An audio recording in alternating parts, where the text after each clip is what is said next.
Innal hamdalillah, segala puji dan puja kehadirat Allah. Nahmaduhu wa nasta'inuhu wa nastaghfiruh. Hanya kepadanya kita memuji, meminta pertolongan serta bertaubat dari dosa-dosa kita. Wa na'udzu billahi min syururi anfusina. Dan hanya kepada Allah pula kita meminta agar dijauhkan dari keburukan-keburukan diri kita. Wa min sayyiati a'malina, dan dari segala dosa yang pernah kita lakukan. May yahdihillahu fala mudhillalah. Barang siapa yang telah Allah berikan petunjuk maka tidak akan pernah sesat selamanya. Wa may yudlilhu fala hadiyalah. Dan barang siapa yang telah Allah sesatkan maka tidak akan mendapatkan petunjuk selamanya. Asyhadu an la ilaha illallah wahdahu la syarikalah. Wa asyhadu anna Muhammadan abduhu wa rasuluh. Saya bersaksi tiada Tuhan yang berhak disembah kecuali Allah, dan Muhammad benar-benar hamba juga utusannya. Allah mengingatkan dalam kitabnya, Ya ayyuhalladzina amanu taqullaha haqqa tuqatihi wa la tamutunna illa wa antum muslimun. Hai sekalian orang-orang yang beriman, bertakwalah, hanya patuh dan tunduklah kepada satu-satunya pencipta segala sesuatunya, terjangkau atau tidak terjangkau oleh mata kita, yaitu Allah. Sebenar-benar patuh dan tunduk, dan janganlah kalian meninggal dunia kecuali dalam keadaan Islam. Di ayat yang lain Allah juga mengingatkan, Ya ayuhan nasu taqu rabbakumul ladzi khalaqakum min nafsin wahidah wa khalaqa minha zawjaha wa batha minhuma rijalan katsiran wa nisaa wattaqullaha alladzi tasaaluna bihi wal arham innallaha kana 'alaikum raqiba. Hai sekalian manusia, sekali lagi bertakwalah, hanya patuh dan tunduklah kepada Allah yang telah menciptakan kalian dari jiwa yang satu, yaitu Adam alaihissalam, dan telah menciptakan dari jiwa yang satu istrinya Hawa alaihissalam, dan telah banyak memberikan keturunan laki-laki dan perempuan dari keduanya. Sekali lagi bertakwalah kepada Allah dan jagalah hubungan silaturahim. Sesungguhnya Allah senantiasa mengawasi kalian. Di ayat yang ketiga Allah juga mengingatkan, Ya ayyuhalladzina amanu taqullaha wa qulu qawlan sadida yuslih lakum a'malakum wa yaghfir lakum dhunubakum wa may yuti'illaha wa rasulahu faqad faza fawzan 'azima. Hai sekalian orang-orang yang beriman, sekali lagi bertakwalah, hanya patuh dan tunduklah kepada Allah dan jujurlah, ucapkan kalimat yang benar. Niscaya Dia akan memperbaiki amal-amal perbuatan kalian, mengampuni dosa-dosa kalian. Barang siapa yang mentaati Allah dan Rasulnya, dia telah mendapatkan kemenangan yang besar. Amma ba'd, fa inna asdaqal hadithi kitabullah. Kita tahu sebaik-baik rujukan umat Islam dalam segala lini kehidupan mereka, terutama dalam ibadah, adalah kitabullah Al-Quran. Wa khairu hadi Muhammadin sallallahu alaihi wa ala alihi wa sahbihi wa sallam. Dan sebaik-baik petunjuk setelah Al-Quran adalah petunjuk Nabi besar Muhammad sallallahu alaihi wa ala alihi wa sahbihi wa sallam. Wa syarrul umuri muhdatsatuha, dan seburuk-buruk perbuatan terutama dalam ibadah yang tidak punya rujukan dari keduanya, Al-Quran dan Sunnah. Fa inna kulla muhdatsin bid'ah. Semua ibadah yang tidak punya rujukan dari wahyu dikenal dengan perbuatan baru dalam agama. Wa nabidatin dhalalah. Perbuatan baru itu akan membawa pelakunya pada kekeliruan dan kesesatan, dan kesesatan akan membawa pelakunya ke dalam api neraka. Saudaraku seiman rahimani wa rahimakumullah. Kesempatan ini adalah khutbah Jumat kita yang ketiga, dan akan membahas insyaallah bahaya lisan yang ketiga, masalah menghina dan mencela. Banyak di antara kaum muslimin terjerumus dalam dosa ini dan tidak menyadari kalau ini adalah dosa besar. Mari kita renungi dan mendengarkan bagaimana Allah Azza wa Jal menyebutkan larangan ini dalam firman-Nya dalam surah Al-Hujurat, surah nomor 49, ayatnya ayat 11.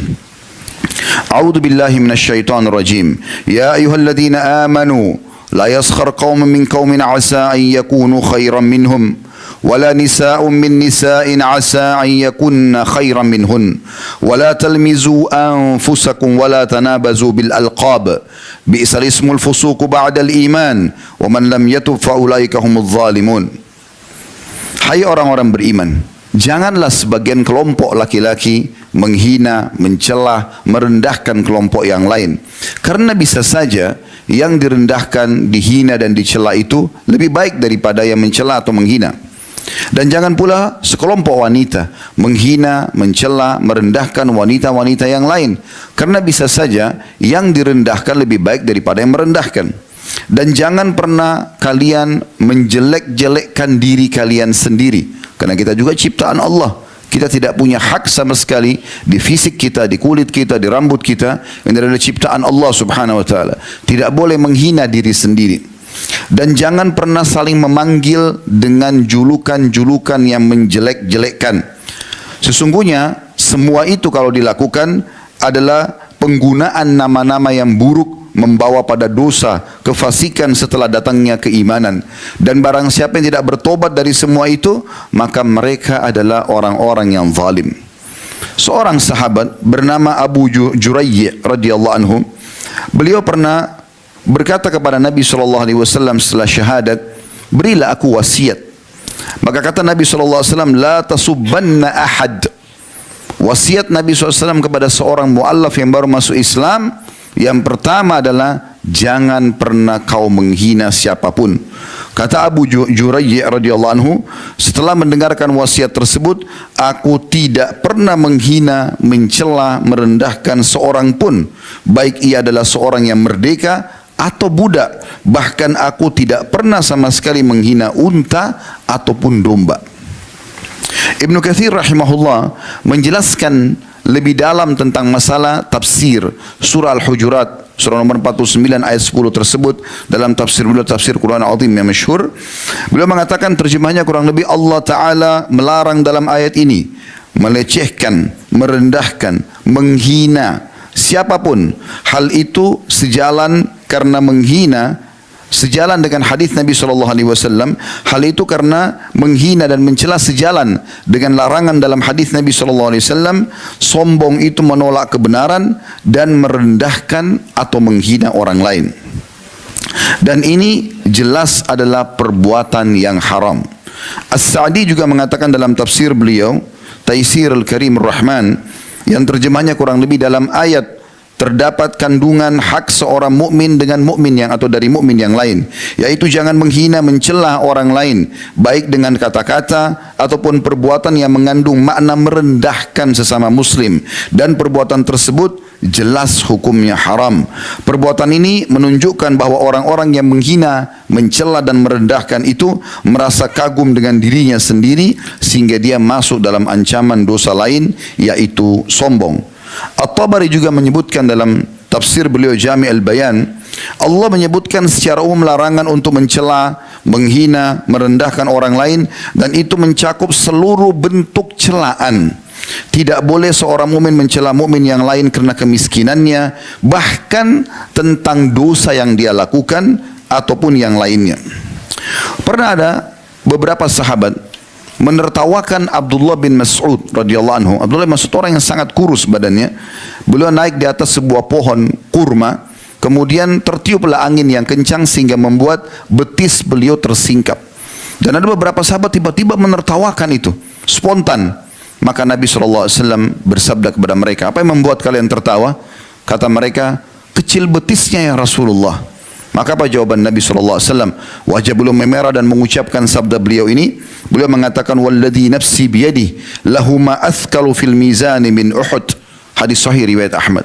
Artinya beliau mengatakan, demi zat yang jiwaku dalam genggaman, maksudnya demi Allah, sesungguhnya kedua betisnya belum masuk itu lebih berat di timbangan hari kiamat nanti daripada gunung Uhud.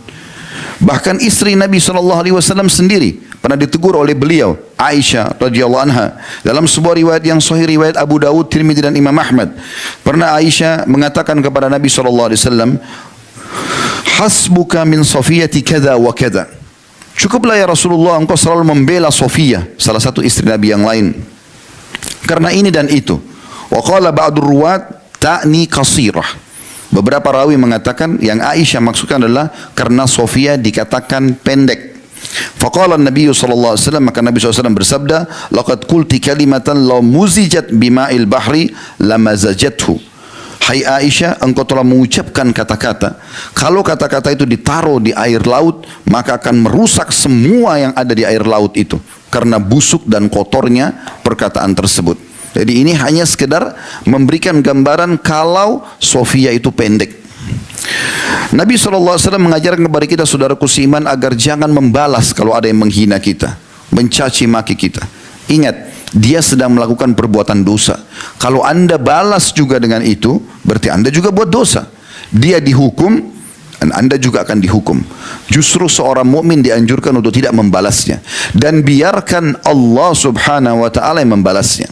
Dengarkan peringatan Nabi SAW dalam hadis riwayat Abu Daud dan Tirmidzi. Kata beliau, wa in imru'un syatamaka wa ayyaraka bima ya'lam fika fala tu'ayyirhu bima ta'lam fihi fa innama wabala dzalika alaihi. Kalau seandainya ada seseorang sengaja menghinamu, mencacimu, merendahkanmu, dan juga mencari-cari kesalahanmu yang dia tahu ada pada dirimu, maka jangan kau balas perbuatan tersebut dengan sesuatu yang kau tahu dari dirinya, karena sungguhnya akibat perbuatannya akan kembali kepada dia.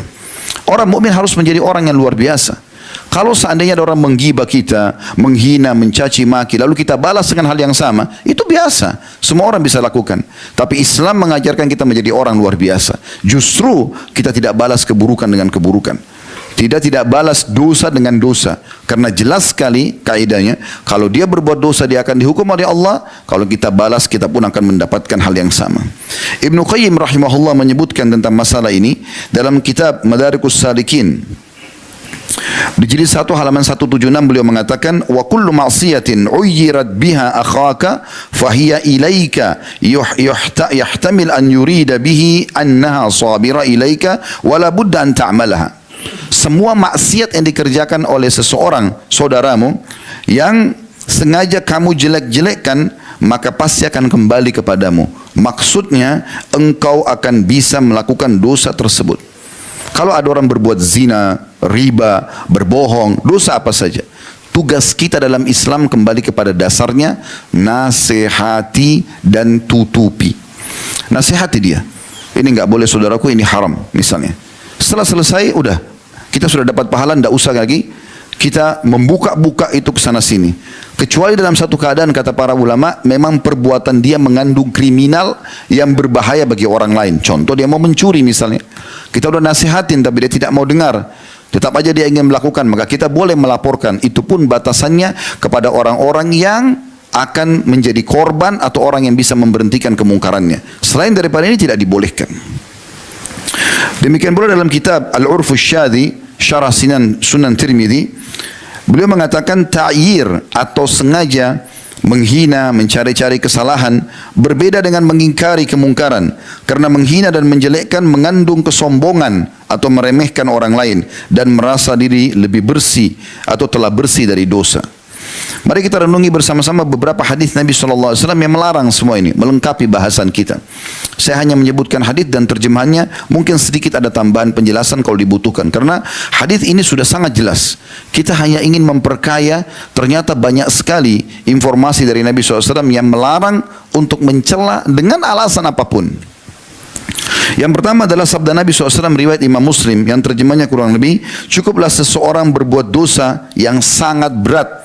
Ini menandakan berarti mencela, menghina, merendahkan adalah dosa besar. Cukuplah seseorang berdosa yang berat atau besar jika dia merendahkan saudaranya muslim. Dalam hadis yang lain, kata Nabi SAW, al-mutasabbani ma qala fa'ala al-badi'u ma lam ya'taddul mazlum. Hadis sahih riwayat Muslim dan Abu Daud. Apabila dua orang yang kemudian ketemu lalu terjadi pertengkaran, maka saling menghina, saling mencaci maki, maka yang memulainya akan menanggung seluruh dosa selama yang sedang dicaci tidak membalasnya. Dan ini poin penting. Ini yang tadi saya katakan, bagaimana kita menjadi orang yang luar biasa. Bahkan ada sebuah athar yang disebutkan bahwasanya kalau ada seseorang nanti dia punya masalah dengan orang lain dan dia tidak membalas sama sekali, dia biarkan saja, dia coba kembalikan itu agar meraih pahala di sisi Allah SWT, pada hari kiamat nanti akan datang di hadapan Allah Subhanahu wa taala dan dia akan mengambil full haknya. Kata Nabi SAW, kalau dia sempat membalas di dunia, maka di akhirat nanti akan dilihat apakah balasan dia berimbang dengan yang menzaliminya. Kalau berimbang, maka sudah impas, tidak ada lagi saling menuntut. Tapi kalau yang terzalimi lebih besar balasannya, maka dia akan dihukum ya, terhadap dan akan diberikan hak terhadap orang yang menzaliminya. Misal contoh, ada orang yang menggibah orang lain. Si fulan pendek, si fulan ini menyebut-nyebut kejelekannya misal. Kemudian dibalaslah oleh orang yang dijelek-jelekan dengan membunuh. Membunuh lebih besar daripada menggibah. Maka pada hari kiamat nanti, orang yang tadinya sebenarnya dalam kondisi benar karena dia sedang digibah, dia bisa panen pahala hari kiamat. Tapi karena dia balas dengan sesuatu yang lebih besar dengan membunuh, maka nanti hari kiamat justru dia yang dihukum oleh Allah subhanahu wa ta'ala. Juga sabda Nabi SAW dalam hadis Bukhari Muslim yang masyhur, sibabul muslimi fusukun wa qitaluhu kufur. Sungguh menghina, mencela, merendahkan seorang muslim adalah sebuah kefasikan, dosa besar, dan membunuhnya merupakan kekafiran. Demikian pula sabda Nabi SAW yang sahih riwayat Bukhari. Potongan hadis karena cukup panjang, potongan hadis saksi bahasan, wala'nul mu'mini kaqatlihi wa man rama mu'minan bikufrin fahuwa kaqatlihi. Sesungguhnya melaknat itu mengucapkan kata-kata yang jelek kepada seorang muslim, menghinanya seperti membunuhnya. Dan barang siapa yang menuduh seorang mukmin dengan kekafiran, maka dia seperti membunuhnya. Nabi SAW mengingatkan kepada kita agar menjadi sifat kita sebagai orang beriman. Jangan pernah gunakan kata celaan. Dan kita akan lihat nanti ada rincian dalam penutupan khutbah kita. Bukan hanya larangan mencela manusia. Mencela hewan tidak boleh. Mencela massa nggak boleh. Bahkan mencela syaitan saja tidak dibolehkan. Dalam hadis kata Nabi SAW, hadis ini sahih riwayat Tirmidzi dan Imam Ahmad. Kata Nabi SAW, laisal mu'minu bit-ta'an. Bukanlah orang mukmin itu yang suka atau banyak menghina dan mencelah. Walal la'an, banyak melaknat, mendoakan yang buruk. Walal fahish, bukan juga orang yang suka berbuat keji. Walal badhi, dan bukan orang yang jorok perkataannya. Juga Nabi SAW memastikan orang-orang yang suka mencela, menghina ini tidak akan pernah bisa memberikan syafaat pada hari kiamat. Kita tahu saudaraku seiman, salah satu tiket yang sangat luar biasa yang Allah berikan kepada kita yang bisa menyelamatkan kita di akhirat ada syafaat. Apa itu? Pertolongan orang lain kepada kita. Makanya sering kami sampaikan, saudaraku seiman, dalam ceramah-ceramah, meninggal bawalah dua hal dan jangan bawa dua hal. Bawa dua hal itu apa? Amal soleh dan teman soleh. Teman soleh ini bisa memberikan syafaatnya. Kapan dia sudah lolos dari timbangan amal dan dia punya kelebihan, dia boleh memberikan syafaat sesuai dengan kadar besarnya pahala dia. Dia bisa syafaatkan 1 orang, 2 orang, 7 orang, 10 orang. Bahkan kata Nabi SAW, ada di antara umatku bisa memberikan syafaat seperti jumlah suku Mudar. Suku yang sangat besar di suku Arab. Ratusan ribu jumlah orang itu. Dan itu dia bisa memberikan karena banyaknya amal soleh dia. Jadi kita berteman seperti ini kepada orang-orang soleh. Dan jangan bawa dua hal. Jangan bawa dosa dan jangan bawa musuh. Sibuk selalu mencari kesalahan orang lain. Maka jadi musuh dia. Dan ini berbahaya. Ini berbahaya sekali. Kata Nabi SAW, la yakunul la'anuna syufa'a wala syuhada yaumal qiyamah. Hadis sahih riwayat Imam Muslim. Orang yang suka melaknat, menghina, merendahkan, menjatuhkan orang lain, maka mereka tidak akan pernah bisa memberi syafaat dan tidak akan pernah bisa jadi saksi pada hari kiamat. Makna saksi di sini, kita ini umat Muhammad SAW akan bersama Nabi SAW memberikan saksi kepada nabi-nabi sebelum kita. Dalam satu riwayat dikatakan nanti Nabi Nuh akan didatangkan pada hari kiamat. Lalu Allah Subhanahu Wa Taala bertanya, hai Nuh, apa kau sudah sampaikan ya apa yang aku perintahkan? Allah sudah tahu, tapi Allah sengaja tanya di pengadilannya. Kemudian Nabi Nuh mengatakan, aku sudah sampaikan ya Allah sebagaimana kau ketahui. Ditanya kaumnya, apakah kalian kenal dan Nuh sudah menyampaikan kepada kalian? Mereka serentak mengatakan yang kafir, kami tidak pernah mengenal orang ini dan tidak pernah mendengar penyampaiannya. Maka Allah Subhanahu Wa Taala mendatangkan Nabi Muhammad SAW dan umatnya, tapi di sini orang-orang pilihan saja yang akan datang hari kiamat dan memberikan kesaksian, benar ya Allah, Engkau telah turunkan dalam Al-Quran surah Nuh, surah Anbiya dan kisah-kisah yang lain, dalam beberapa surah lain kisah tentang Nabi Nuh kalau dia sudah menyampaikan kepada kaumnya, maka tegaklah hujah dan kaum Nabi Nuh akhirnya yang kafir dimasukkan ke dalam api neraka. Tapi ini hanya bisa diberikan kesaksian bagi orang yang tidak suka mencela. Ada hadis yang luar biasa. Hadis ini perlu direnungi baik-baik. Hadis ini diriwayatkan oleh Al-Hakim. Saya akan ulangi 2 kali hadis ini, walaupun anda sudah faham di pertamanya, karena ini penting sekali. Kata Nabi SAW, ar-riba 73 baban. Riba itu, dosa riba, ya, transaksi riba, itu ada 73 pintu, tingkatan level beratnya gitu. Apa kata Nabi SAW? Aisaruha ayyankihar rajulu ummah. Yang paling rendah dari dosa riba itu adalah seseorang menikahi ibunya sendiri, berzina sama ibunya. Di bab zina, saudaraku seiman, ada banyak level-levelnya. Yang paling berat berzina antara mahram. Ibu sama anak, ayah sama anak, ponakan sama tante, tante sama paman sama ponakan, saudara sama saudari. Ini mahram. Ini hukumnya dirajam walaupun belum menikah. Kita tahu dalam bab nikah, dalam bab zina, kalau orang belum menikah kemudian dia berzina, hukumnya dicambuk 100 kali dan diasingkan 1 tahun. Tapi dan kalau dia sudah menikah hukumnya rajam. Tapi kalau zina antara mahram ini hukumnya dibunuh langsung, kena beratnya. Tapi apa kata Nabi SAW? Dosa riba yang paling rendah sekali itu setingkat dengan level tertingginya dosa zina, seperti orang zina dengan ibunya sendiri. Lalu kata Nabi SAW, Bapak, ini bukan saksi bahasan kita, setelahnya ada saksi bahasan. Kata Nabi SAW, wa inna arbar riba irdur rajulul muslim. Dan ketahuilah level tertingginya dosa riba itu 73-nya, yang paling berat hukumannya itu setara dengan menghina, merendahkan saudara muslim. Artinya apa?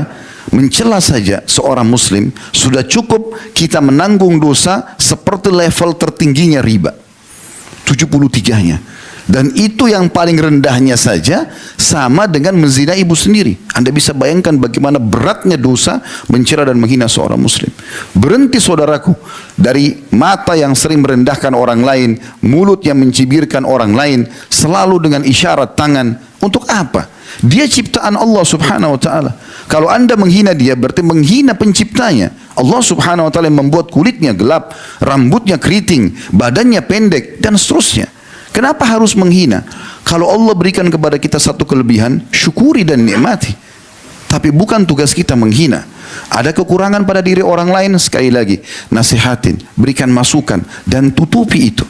Ini penting sekali untuk digarisbawahi. Saya ulangi hadis ini. Kata Nabi SAW, riba itu 73 pintu atau level. Yang paling rendahnya seperti orang berzina dengan ibunya sendiri. Yang paling tingginya setara dengan dosa seseorang merendahkan muslim yang lain. Larangan-larangan ini berlaku bukan hanya kepada manusia tadi saya katakan, tapi berlaku juga bahkan sampai pada hewan. Terjadi dalam sebuah riwayat Imam Muslim, bahwasanya saya langsung terjemahkan karena cukup panjang. Ada seorang wanita, diriwayatkan oleh Abu Barza Al-Aslami radhiyallahu anhu, beliau mengatakan ketika seorang budak wanita berada di atas seekor unta tunggangan lagi jalan bersama Nabi SAW, dan di atas unta itu terdapat ada barang orang-orang, titipan orang-orang, dan ketika unta itu melihat Nabi SAW dan mereka lagi jalan, terhimpit mengecil jalan itu dengan ada gunung di depan mereka. Maka tiba-tiba wanita ini ingin jalan lebih cepat, dan dia mengatakan pada untanya, cepatlah hai unta, semoga Allah melaknatmu. Dia membahasakan itu, celakalah kamu gitu. Maka Nabi SAW langsung spontan mengatakan, ketahuilah unta yang telah dilaknat tidak boleh mendampingi kami. Demikian pula teman-teman sekalian tentang ayam jantan. Dalam hadis riwayat Abu Daud, kata Nabi SAW, la tasubuddika fa innahu yuqitu lis-shalah. Jangan pernah menghina ayam jantan karena dia membangunkan untuk sholat. Ada larangan untuk mencela masa, waktu. Kok cepat sekali sih malamnya? Kok begini siangnya? Mencela. Untuk apa? Lalui saja. Kenapa harus menjadi orang yang suka mencela? Kata Nabi SAW dalam hadis riwayat Muslim, Allah berfirman, la tasubbud dahr. Nabi SAW bersabda, Allah berfirman, Nabi SAW bersabda, la tasubbud dahr fa inna Allah huwad dahr.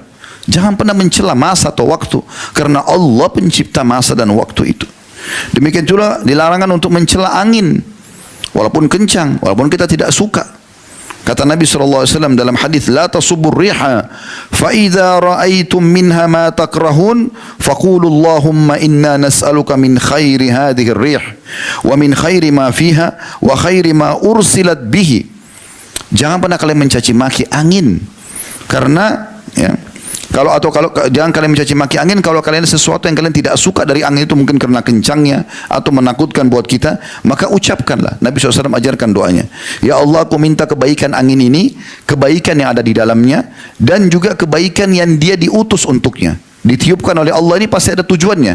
Kebaikannya saja kami minta ya Allah. Wa na'udzubika min syarri hadhihi rih, dan kami berlindung kepadamu dari keburukan angin ini. Wa min syarri ma fiha, keburukan yang ada di dalamnya. Wa syarri ma ursilat bihi, dan keburukan yang dia diutus oleh atau untuknya. Juga kita dilarang teman-teman sekalian mencaci maki demam, penyakit pun enggak boleh dicaci maki.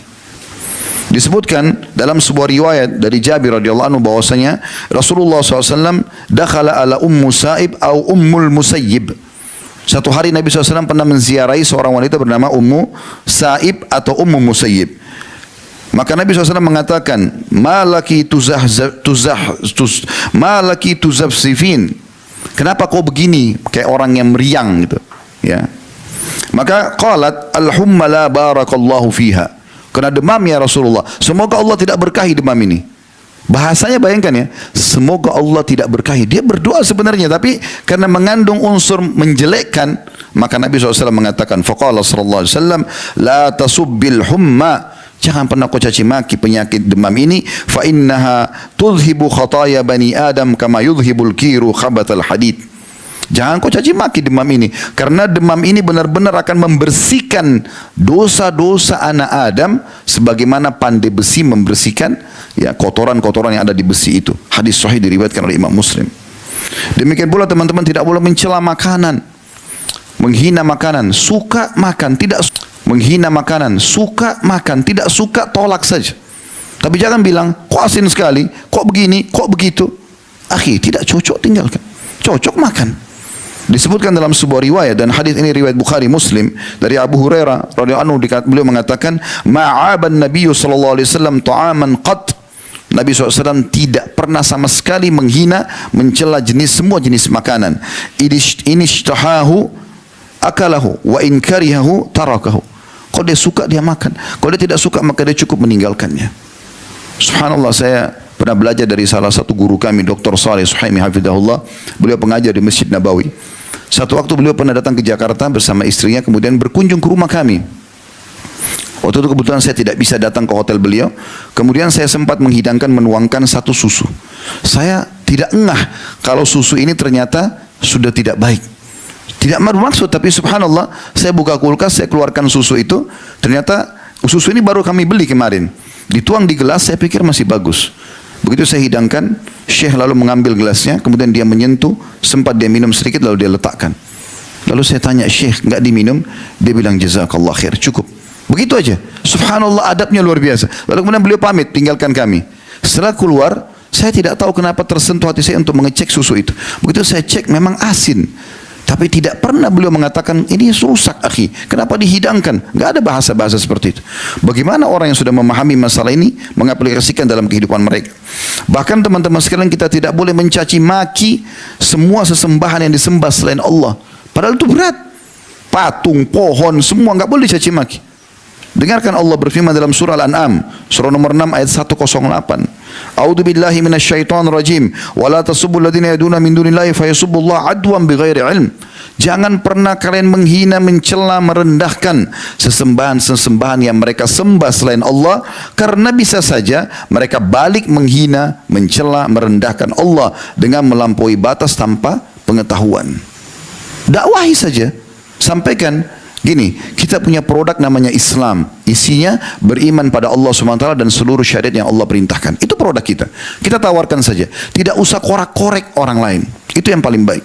Maka produk ini diterima. Alhamdulillah, tidak diterima itu hak dia. Allah SWT mengatakan la ikraha fiddin, tidak ada paksaan dalam agama. Bahkan teman-teman sekalian, ini sebagai penutup, tidak boleh kita mencela syaitan. Kita sudah tahu syaitan ini ya penyesat manusia.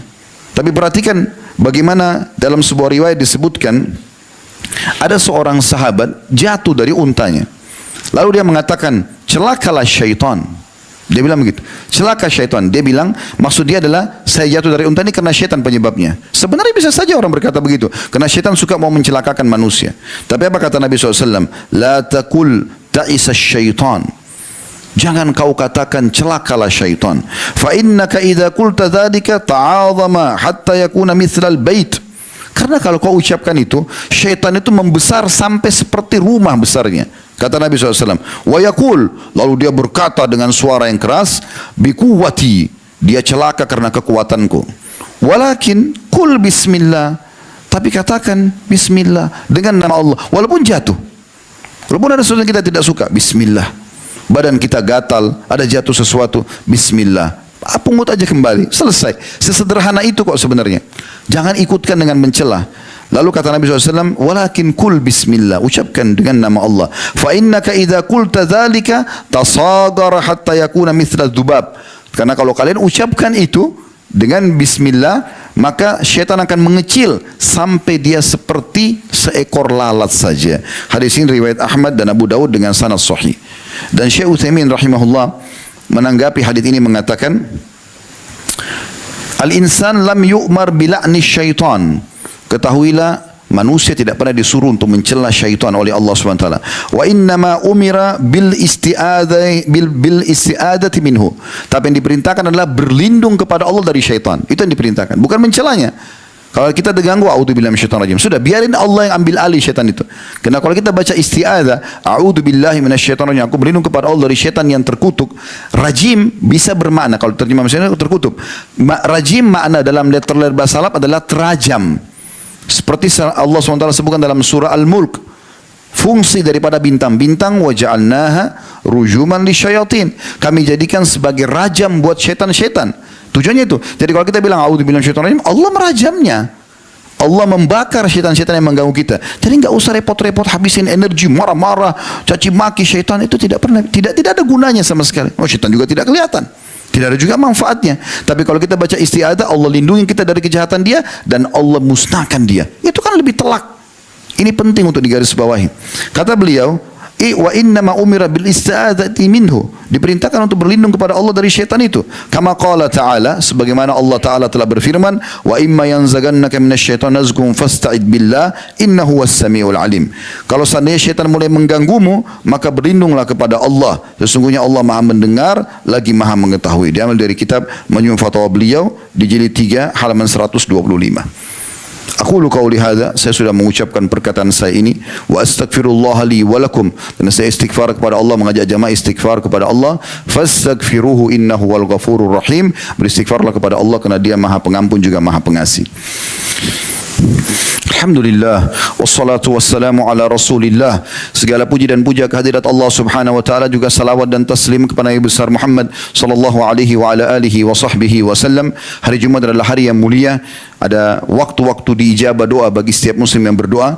Ada dua buah riwayat yang menyebutkan, yang satu diriwayatkan Imam Muslim, yaitu pada saat khatib sedang duduk di khutbah kedua sampai diqamahkan salat, dan ada riwayat Imam Nasai, Jumat adalah 12 waktu. Tidak ada seorang muslim berdoa di situ kecuali akan dijabah, dan perbanyaklah selepas asar sampai terbenam matahari. Jadi jangan sia-siakan waktu ini, kita berdoa kepada Allah SWT, semoga Allah ijabah doa ini. Alhamdulillahirabbil alamin. Kami memuji-Mu ya Allah sebagaimana layak Kau dipuji sebagai pencipta. Kami memuji-Mu sampai Engkau menjadikan ini sebagai tambahan amal soleh kami pada hari kiamat, dan menjadi penyebab doa kami Engkau ijabah. Dan kami mengucapkan salam hormat kami kepada utusan-Mu Nabi besar Muhammad sallallahu alaihi wa ala alihi wa sahbihi wasallam, sebagaimana Engkau perintahkan kami untuk mengucapkan salam hormat tersebut. Ya Allah, kami tidak berkumpul di masjid ini kecuali karena ingin menjalankan salah satu dari perintah yang Kau wajibkan kepada kami. Maka terimalah amal soleh ini dengan pahala yang sempurna, serta terimalah seluruh amal soleh yang pernah kami kerjakan, yang sedang kami kerjakan, yang akan kami kerjakan sampai menjelang ajal datang nanti dengan pahala yang sempurna.